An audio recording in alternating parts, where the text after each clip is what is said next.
शुभ सकाळ प्रिय दर्शक बंधु, आज सुविचार को आपण मानक स्वागत। मनुष्यर कर्म सर्वदा शिखरतम किंबा निम्नतम कराइबार एक माध्यम।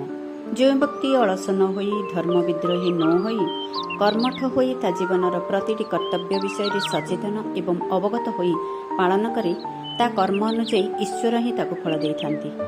भल कर्म और कर्तव्य पई प्रशंसा और पुरस्कार ठीक सेहीपरि मंद कर्म अनुଯାୟୀ निंदा लांछना एवं तिरस्कार मिलता है। तेणु प्रत्येक व्यक्ति निज कर्तव्य को सचोटता भाव पालन करने उचित। तेज आशा करुछु आज सुविचारटी आपण मानक निश्चित भल लगी। पुणी आसंता को एक नया सुविचार सह मु डॉक्टर बेबीराणी नंद रहुछि। आज दिनटी आपण शुभमय हो, यह ओंकार टीवी शुभेच्छा।